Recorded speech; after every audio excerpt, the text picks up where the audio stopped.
नमस्कार बच्चों, आपका 3A कोचिंग वाला में मेरे इस YouTube चैनल में स्वागत है। तो जैसा कि इस पे स्टडी की वीडियो पढ़ते हैं तो क्लास 11, 12 जितने भी आपके साथी हैं आप उनसे वीडियो शेयर करें और उनको बताएं इस प्लेटफॉर्म पे अच्छा पढ़ाया जा रहा है और आप पर डे लगन से पढ़ते रहें। बाकी हम लोग यहाँ से लगे हुए हैं, मेहनत कर रहे हैं। तो जैसे आपको क्लास 11th और 12th में जो बेसिक चीज चलता है, सांद्रता पद की इकाई के बारे में हम बता रहे थे।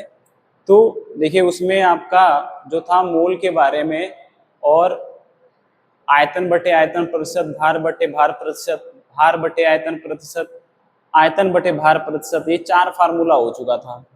अब उसमें जो बचा था फार्मूला मोलरता, मोललता, फार्मलता, नॉर्मलता, मोल अंश, उसके बारे में आप पढ़ेंगे। तो आज आपको बेसिक मोलरता और मोललता के बारे में हम समझाएंगे। तो आज आप अच्छे तरीके से पेन और पेपर या कॉपी पे आप जो भी बताएंगे, जैसे हम क्वेश्चन लगाएंगे आप भी लगाते रहिएगा मेरे साथ, ठीक है। चलिए स्टार्ट करते हैं। देखिएगा हेडिंग है आपका मोलरता, जिसको बोला था मोलैरिटी, इसको लीटर में मापा जाता है। इसका डेफिनेशन आप ऐसे बना सकते हैं कि अगर किसी पदार्थ को 100 ml के विलियन में घोला जाता है या उसकी मात्रा बताई जाती है तो उसे क्या बोला जाता है, मोलरता बोला जाता है, ठीक है।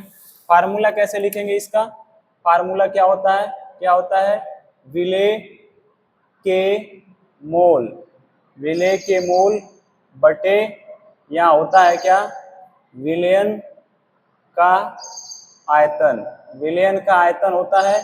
और ये जो आयतन है वो होता है लीटर में।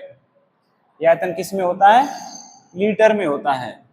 ध्यान रखिएगा, विलेय के मोल बताने के लिए मोल का एक फार्मूला होता है।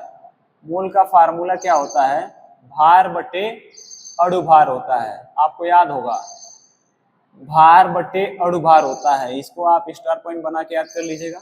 भार बटे अणुभार होता है, हमेशा काम आएगा ये। अब देखिए यहाँ लिखा ना विलेय के मोल, अब यहाँ विलेय लिखा है क्योंकि विलेय की मात्रा कम होती है। मोल का फार्मूला हमेशा वही होगा, सेम होगा, भार बटे अणुभार ही होगा। या मोल लिखे या फिर विलेय का मोल लिखे, फार्मूला वही है, भार बटे अणुभार। आपको अणुभार निकालने आता है तो क्वेश्चन में भार दिया रहता है, कभी कभी क्वेश्चन में तो अणुभार भी दिया रहता है, तो वो भी याद करने की जरूरत नहीं है, आप आसानी से निकाल लेंगे। लेकिन टेक्निक आपको पता होना चाहिए कैसे अणुभार को जोड़ा जाता है, लिखा जाता है, ठीक है।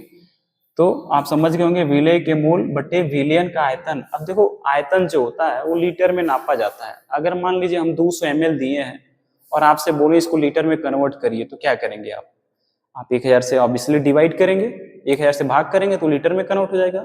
अगर 500 ml है, हम बोले इसको लीटर में कन्वर्ट करिए, फिर आप 1000 से डिवाइड करेंगे। हम बोले 800 ml है, फिर क्या करेंगे आप, फिर आप 1000 से डिवाइड करेंगे। बोलेंगे 900 ml है, फिर आप क्या करेंगे 1000 से डिवाइड करेंगे, तो किस में कन्वर्ट हो जाएगा, लीटर में। सिंपल सा फंडा ये कहने का कि अगर ml में दिया गया है तो उसको आपको लीटर में कन्वर्ट करना है, तो आपको 1000 से भाग करना होगा, ठीक है। चलिए एक क्वेश्चन लिखते हैं, यहाँ पे एक क्वेश्चन लिखते हैं। 20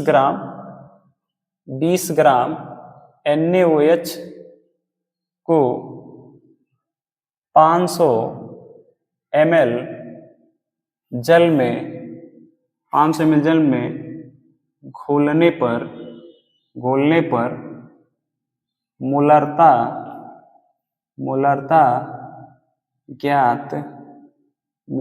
ज्ञात कीजिए।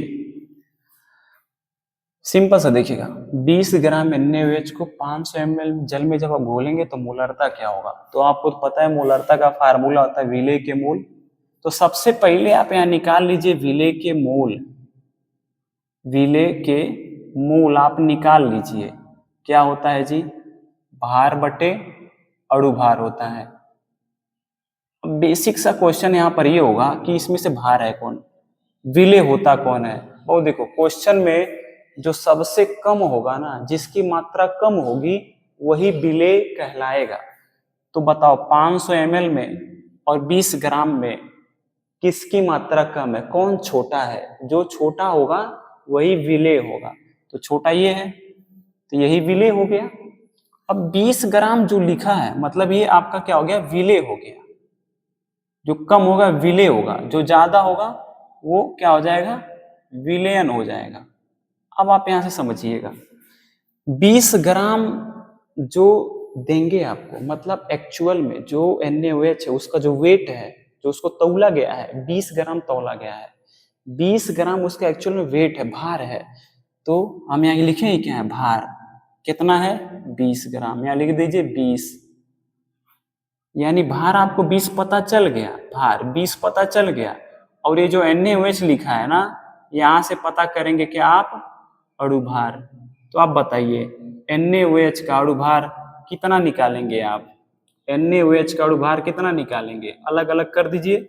सोडियम अलग हो गया, ऑक्सीजन अलग हो गया, हाइड्रोजन अलग हो गया। सोडियम का परमाणु क्रमांक होता है वो 11, 11 दूना 22 और 1 23, विषम संख्या था। ऑक्सीजन सम संख्या 8 पे आता है, परमाणु क्रमांक ऑक्सीजन का 8 होता है, तो 8 दूनी 16 और हाइड्रोजन का 1 होता है।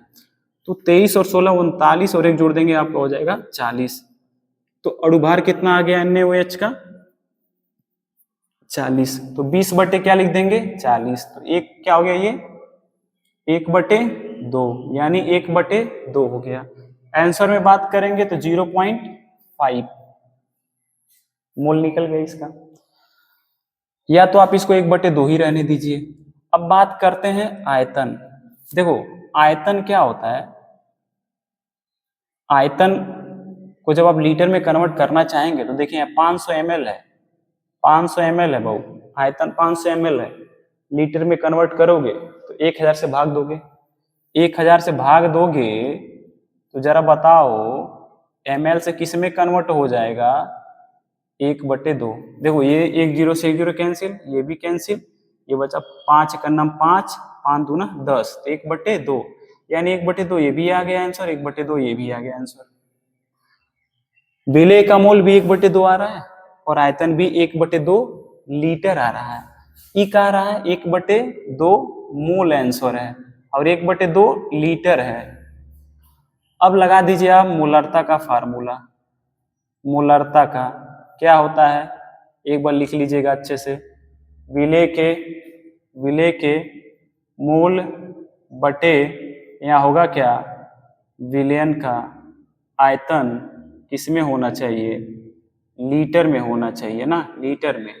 आप बताइए विलेय का मोल का आंसर कितना निकाले आप, 1/2, एक बड़ा वाला बटे लगा दीजिए। विलयन का आयतन कितना निकाले हैं, ये भी 1/2 आप निकाले हैं। आपको अभी अभी आपको मैथ में बताया गया होगा कि ये वैल्यू जो नीचे होती है वो सबसे ऊपर वाले नंबर से गुणा हो जाता है, और जो बीच में होता है नीचे, ये बीच बीच का गुणा हो जाता है।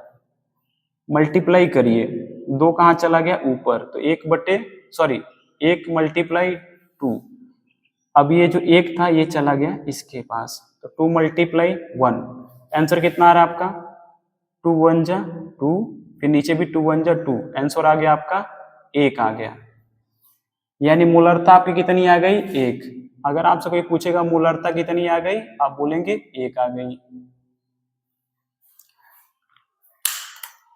इसका कहने का मतलब अगर 500 ml में 20 ग्राम NaOH मिलाया जाता है तो NaOH की मोलरता 1% है। जो NaOH की मोलरता जो घुली है उसके अंदर जाकर के वो 1% है। इसको लगाने के लिए सबसे पहले आपको मोल निकालने आना चाहिए, भार बटे अणुभार। भार आपका दिया रहता है, अणुभार जो फार्मूला लिखा होता है ना, NaOH लिखा होगा, NaCl लिखा होगा, HCl लिखा होगा, तो जो फार्मूला लिखा होगा उससे आप अणुभार निकालेंगे। और अगर ml में लिखा है तो आप 1000 से भाग देंगे, और अगर लीटर में लिखा है तो आपको भाग देना नहीं है, आप डायरेक्ट लिख दीजिए। तो आप इसको नोट कर लीजिए, फिर दूसरा क्वेश्चन हम आपको बताते हैं।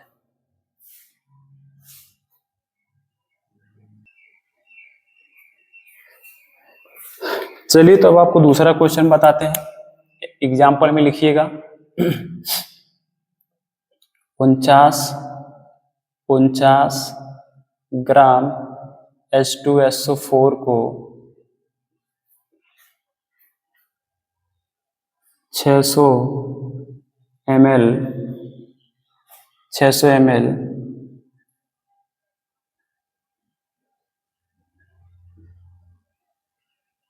600 ml बेंजीन में घोलने पर मोलरता ज्ञात कीजिए। ठीक है, सिंपल सा क्वेश्चन है। 49 ग्राम H2SO4 को 600 ml बेंजीन में घोलने पर मोलरता ज्ञात कीजिए। आप यहाँ 600 ml जल लिख दीजिए, 600 ml HCl लिख दीजिए, 600 ml, मतलब किसी भी चीज में हम घोलिए जिसमें H2 घुलता हो, या जबरदस्ती घोलने की कोशिश करेंगे तो बस हमको क्वेश्चन बनाना है। ठीक है ना, ताकि आपको टेक्निक पता चल जाए। अब देखिए फिर से फार्मूला मोलरता का वही होगा। देखिए हम मोलरता लिख भी दिए हैं। सबसे पहले आप पता लगाएंगे जो सबसे कम होता है वो कहाँ है। जो सबसे कम होगा वो क्या होगा, विले। जो ज्यादा होगा वो क्या होगा, विलियन। यही टेक्निक आपको अपनाना है, विलियन। ये इतना पता चल गया आपको। अब यहाँ देखिए जो विले होगा उसी का तो मोल निकलेगा ना, तो आप यहाँ निकाल दीजिए विले के मोल बराबर क्या होता है, भार बटे अणुभार। यही होता है, भार बटे अणुभार। आपको पता है भार कितना है इसका। देखिए जो एक्चुअल में दिया है क्वेश्चन में वही भार है, यानी 49 दे रखा है तो वही भार है। लेकिन H2SO4 जो फार्मूला होता है, जो सूत्र होता है, उसी में अणुभार छिपा होता है, उसको हमको निकालना पड़ता है। तो यहाँ लिखेंगे H2SO4। अब देखो बाबू, यहाँ हाइड्रोजन के गो है, दूगी हाइड्रोजन है, तो दू गुणे हाइड्रोजन प्लस सल्फर के गो है एक गो प्लस ऑक्सीजन के गो 4 गो, तो 4 गुणे ऑक्सीजन। ध्यान रखिएगा जीरो नहीं है, ऑक्सीजन है।